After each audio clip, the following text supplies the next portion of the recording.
Hello, friends. This is Precious, and welcome to Catching Up with Friends, the July episode. For today's video, I will answer questions about my kidney disease journey. Actually, Marian, our first guest, interviewed me about my kidney disease journey. Unfortunately, the audio quality of that video was really not good. So I decided to refilm and answer the questions she asked me before.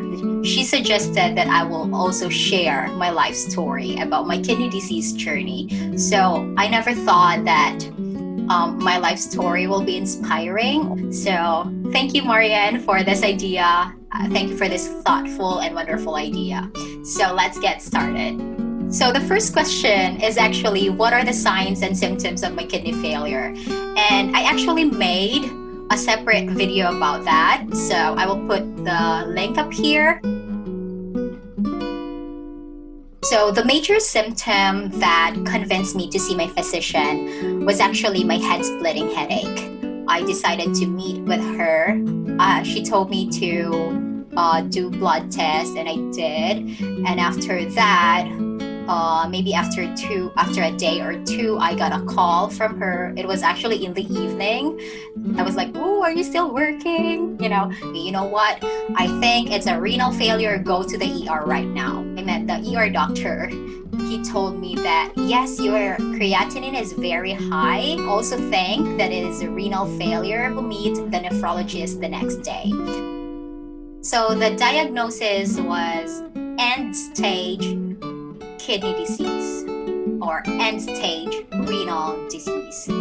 So it is not stage 1, it is not stage 2, it is really end-stage. I mean, I was 27 that time, so it was really difficult to understand why is it end-stage? Because when you say end-stage, kidney failure could not be reversed anymore, because if you are in stage 1 or in stage 2, in my understanding, you can reverse that. You can have your medication without undergoing dialysis, or you can change your diet. But me, I am already on the end stage renal disease, and that means I have to do dialysis right away. Of course, it was very sad. It was very surprising. I couldn't believe, being a science teacher, I was only teaching, okay, kidney disease, this kind of diseases, but I never really had a deep understanding of what is a kidney disease. So for me, that was surprising because it's true to life. I looked at Mark and I said, oh no, I don't want to be a burden to this man. I don't want to be a burden to my husband, because you know what? It was just like over a year. I mean, we're just married for over a year that time. And when I looked at Mom, and I was like, I don't want to be a burden to this family. I just moved here and now they're going to take care of me. So that was the really first thing that came to my mind. I don't want to be a burden. I actually asked Mark and I actually told him that, "Pwede ba ako nimo iuli?" I told her, you can actually return me to my family. If this is hard and difficult, if this is very difficult for you, I will accept it. You can return me to my family. I told him that time, and he told me, "Love, marriage doesn't work that way." So I was like, "Aw, okay." Dari na lang sa imo. So I said, "Okay, I'll stay with you." Number one, I think, is dialysis. Doing dialysis, going to a dialysis clinic, were really the stressful days of my life. Going to a dialysis clinic and see other patients, that's really stressful. Mental stress. It's hard. Doing my home dialysis, I have to connect myself to a machine for 8 to 10 hours a day. And then the stressful thing about that, well, I love that it's more convenient and more comfortable for me, but the thing that is difficult about that is I have to always remember in my mind that not to miss any steps, and missing one step is very crucial. It will lead me to the emergency, it's very dangerous. Number 2 is my renal diet. I have to follow a certain diet. So every month, my doctor would always check my sodium, calcium, phosphorus, potassium, glucose, and some other things. So that was hard because, Filipino food, we love savory food. So we always love to put soy sauce, So we love salty food and with a lot of preservatives. Being in a dialysis, you don't have a good appetite. So when I want to eat, I really want to eat those food that I want, that I crave for. But then they are high in phosphorus, they are high in potassium, they are high in sodium. So it was really hard. It was a battle. So I would always tell Mark, like, can I eat hot dog? So Mark would say, okay, I will let you eat a hot dog, but make sure this is the only high phosphorus food you will have for this month. I was like, oh, is it worth it or not? He was asked to eat more protein because I was low in protein, but I was high in other things like potassium, phosphorus, and everything. So I was like, okay, eat protein, but less rice or less potatoes. So I was like, oh, okay. It was good for me because I love meat. But then, how can you love meat without rice? How can you eat meat without rice? Filipino thing. We love to eat everything with rice. So it was hard. It was really difficult to, balance my diet. But I am, again, so thankful to my husband because we actually call him my diet police, and even until now he monitors what I eat, and he reminds me if I am too much in sugar or if I am too much in sodium, like that. Third thing is hygiene. I mean, shower. September, October, November, December, I was not able to shower. That was so bad. I mean, like, you have this damp towel and you just have to wipe yourself. That one. I didn't like that. It was so bad. Another challenge is always being tired. You don't understand until you have this disease. You should not tell to a dialysis patient or a kidney disease patient that, why are you always tired? Come on, man up, do something. You cannot do that. You cannot say that to a kidney disease or kidney patient because you have your organs working properly, and I have our kidneys not working on its best capacity. Everything that I do that time, it was really tiring. And yeah, that's just it. It's just our body, so don't judge us. And the last thing is, staying positive. Before my diagnosis, before I was dialysis, I was really cheerful. I always laugh. I always love to make people laugh. I always joke around. But I always think of the positive side. But after my diagnosis and I was in dialysis, staying positive, staying calm was really hard. Yeah, you really have these days that you will just have your breakdowns. I mean, I would call my mom. I will call my mommy and daddy. My mom and dad in the Philippines. I'm just like, me, dili na ako kaya. But I'm not like suicidal. I was just like, I cannot do it anymore. But maybe just those times I was just like asking for, like, come on, encourage me more to stay positive and keep going. And then I think I did that twice or thrice during my dialysis days. It was really hard. It was tiresome. And then I remember calling also my brother, my kidney donor. I think it was so funny because I called him and he was like about to fly here like 3 days and he will be here. But I still called him and I had that breakdown and I just called him and said, Kuya, I can't do it anymore. I'm so tired.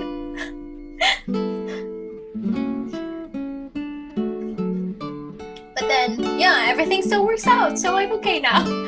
It's just so funny to remember and, it's just so emotional when you remember things. So I'm sorry for this. Okay. Yeah, staying positive. It was really hard. And I'm just so thankful that I have a very loving family here. My husband is so perfect. He's the best. And then I have my supportive and loving family in the Philippines. I have amazing friends. Yeah, so those people, the people around me and the people messaging me, they really helped me to stay positive. And of course, I never stopped. my faith did not stop. It made me stronger. So I always still pray, and I always prayed that the next day, Lord, unsa na pa akong buhaton? Like the next day, what will I do? You have the same routine every day, and then it's just like boring and tiresome for you because you're doing the same thing. You cannot do anything else. For hemodialysis, I think that was September, October, November, December. That was 4 months. And then for my home dialysis, my peritoneal dialysis was like February, March, April, May. That was 5 months. What the motivation really was, like the people around me are doing their best. They are doing their best to keep me happy, make me happy. Mark did his best to feed me with the food that I need and I have to eat. Mom and dad were there also to help me to be put in the transplant list, a transplant waiting list. So the motivation was really them and my family who kept in the Philippines, who kept praying for me, who always call me or who always text me, message me, how are you doing? My family in the Philippines, my friends in the Philippines, and my family here, they really motivate me. Like, why would I give up, or why would I give up if all of these people are also fighting for me? If all of these people are also trying their best to make me happy, to make me stay positive and stay calm. Yeah, so they are really the motivation that kept me going. I think it's the whole chapter of Ecclesiastes 3. Like, there is the season for everything. Because maybe it's the season for me to suffer now. It is the season for me to be sad and be sorrowful now and to mourn. But maybe my season to dance and my season to be happy is coming soon. So that chapter, Ecclesiastes 3, if I'm correct, that is really the one that kept me going, that kept me like going through the most difficult times. I always remember that this is my season to be sad, but wait, precious, God is telling me, wait, you will have your season to be joyful. So remember, guys, if you are in a very low part of your life now, in the lowest part of your life now, just remember, maybe that's the season for you now, but wait for the season that you will bless people more, or wait for the season that you will be blessed. Is it genetic or a lifestyle? Actually, my doctors could not tell. They could not tell me the exact answer if the cause of my kidney failure is genetic or my lifestyle, because my kidneys have shrunken and they were very scarred. So biopsy will not work. They just leaned into a decision that maybe my kidneys failed because of genetic reasons. This is actually a very good question.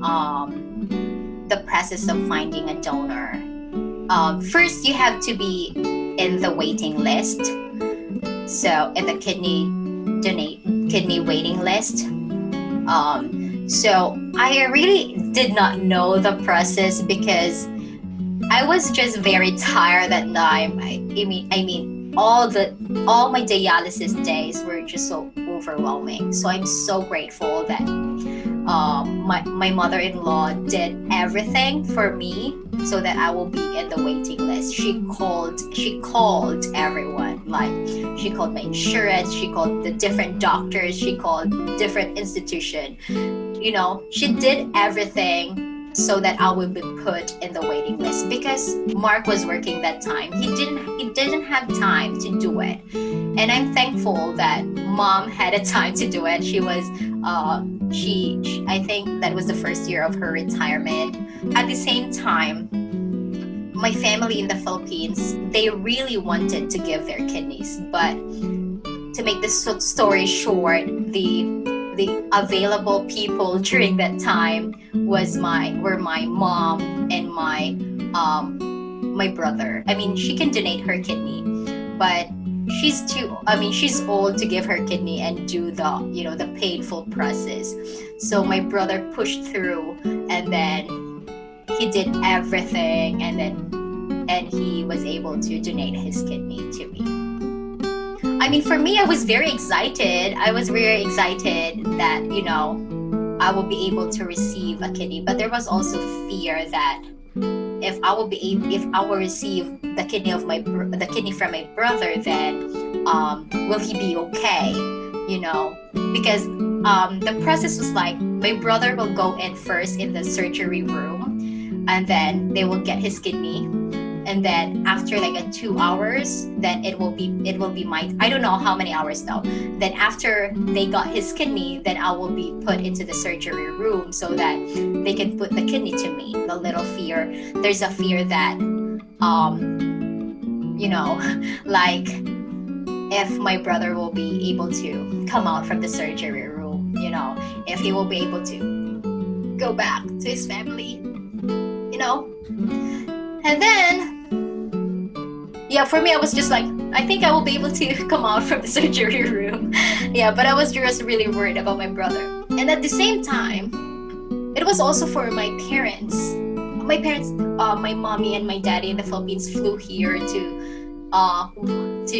take care of us. My brother and me after the surgery, after the transplant. So, I was just thinking of my parents that time too, because I think it was very hard for them, because they're putting two of their kids in the surgery room. Like, they're seeing their 2 kids going into the surgery room. Like, I didn't know what was their feeling or what was running on their minds, but I think it was tough for them. So I really salute my mommy and daddy for just praying for us that we will be able to make it. So this is the question that I get a lot from you guys. Like, can I still get pregnant? Can I still have a baby?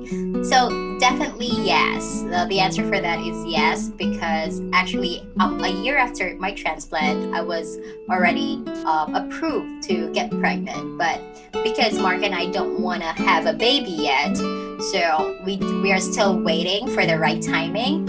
So yes, I can still get pregnant. I mean, I can still have a baby. So happy na? Happy yarn? Thankfully, I am so thankful that during my kidney disease journey, I am here. When I was in dialysis until transplant, we really had a good insurance. I mean, the insurance through Mark's work. There are a lot of changes. First, as you can see, my weight gain. A lot of people commented about my weight gain. Yes, my weight gain, my change of appetite, better skin, the gain weight. It's because of my medication. I am taking steroid. That is one of my anti-rejection medication. And I'm really trying my best to stay healthy. I'm really trying my best to control my food intake, because one of the side effects of that steroid, of that anti-rejection medication, is hunger. So always hungry. I have to be careful about crowd. Going into a crowd, and even I am vaccinated now. COVID vaccinated now. I'm still careful when I am in the crowd. I'm always still wearing mask, because I am protected against COVID, but I am not protected from other diseases, because I have a very low immunity. I mean, I have no immunity, so I have to be really careful to stay away from the crowd, or if I'm in the crowd, I have to wear a mask. And, yeah, just try to be healthy and safe, because this kidney, this kidney is priceless. After transplant, I had to be isolated for 3 months. Luckily, thankfully, I am so blessed that my parents came here from the Philippines. They came here and took care of me for 3 months. My mommy cooked delicious food. Yeah, that also caused my weight gain. My daddy always make me laugh. Eat anything I want with moderation, because I just don't want to indulge. I just don't want to eat a lot of food and be merry. I'm also thinking about kidney rejection. This kidney is very important. Who will give you a kidney right away? So I am really thankful. I'm really careful of what I eat. I'm really careful of where I go. I'm really careful of everything I do, because I just don't want to lose this kidney. This kidney is very precious. I also have to monitor my blood pressure, because one cause of kidney failure is high blood pressure. So guys, be careful. One of the causes of kidney failure is high blood pressure. I still have high blood pressure. I am taking my medications, but as much as possible, I should stay away from salty food, because it causes me high blood pressure. I am prone to diabetes. So I have to be careful of sweets intake. For patients, for my fellow warriors, fellow fighters, I know it's hard. Having a renal diet is really hard. I understand. I feel you. I was once there. But the only thing that kept me going, and I hope this will also apply to you, is that I felt so loved and supported by people around me. If they did not stop supporting me, if they did not stop, loving you and care for you, why will you give up? Why will you give up? Don't give up. If they will if they show their support and love to you, why not keep going? So for me, it applies so much to me, because I got a lot of support. I'm so happy for that. But if you felt like you don't have good support from people you love, from your family, I would still say keep going. But yeah, I just want to say keep going, keep praying. Salty foods with a lot of preservatives, sodas, they're really killing your kidneys. So I would say eat healthy, eat greens. I never thought that I would eat salad my whole life. Keep eating healthy foods. Exercise. Listen to your body. If you feel something funny, or if you feel something wrong, there's something wrong in your body, don't wait until you feel this is the last day of your life. Go to the doctor immediately. I was told by my doctor that kidney transplant is not a cure. It is a treatment. It's not a cure. It's a treatment that you have to remember to take care of that kidney, because at any time, any mistake that you do, it will cause the loss of your kidney. It will cause the loss of that kidney. So it is not a cure. It is a treatment. That's why post-kidney transplant patients have to take care of that kidney, because we don't want to lose kidney, or we don't want to lose our kidney, and we don't want to go back to that dialysis life, which is very stressful and very overwhelming. This is such a nice thing. I would just say that God made everything beautiful. He made everything beautiful. Even this disease is beautiful. For me, it is beautiful, not because I have my transplant now. I think it's beautiful because I see that He did not give up on me. He made me feel closer to Him. It made my relationship with my husband stronger. It I felt the love of my family. I felt the love of the people around me. I felt the love of my friends.